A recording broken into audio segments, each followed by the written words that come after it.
a ce ɗan da kika haifa cikin cikinki kina ƙwararriyar lauya zai shiga wannan bala'i sai ki kawo da kanki ki nuna ba ruwanki. Sanin kanka ne Alhaji, da a ce Anwar sharri aka yi mai akan wannan kesin, sanin kanka ne wallahi sai inda karfi na ya ƙare. Kai da kanka ka san cewa bana goyon bayan rashin gaskiya.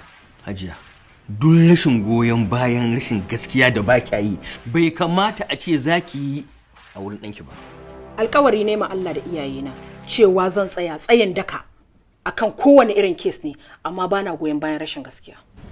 Dakta ki ji, idan ma ki ba za ki ba, kina da alfarma a wajen 'yan uwanki lauyoyi. A shiga a fita ki san duk yadda za a yi wannan kes ɗin ya mutu. To ai kakka manta Alhaji, wannan abun fa da za a yanke mai hukunci ne akan gaskiya akan abin da ya aikata. Me kake son in yi? Ba ni da abin da zan yi. Kaza fa tana taka 'ya'yanta ba dan ba ta son su bane, tana nuna musu da cewa ne su yi hankali, shaho yana kusa, komai yana iya faruwa.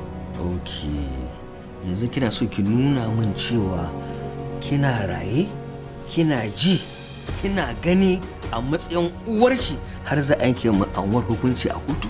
Normal.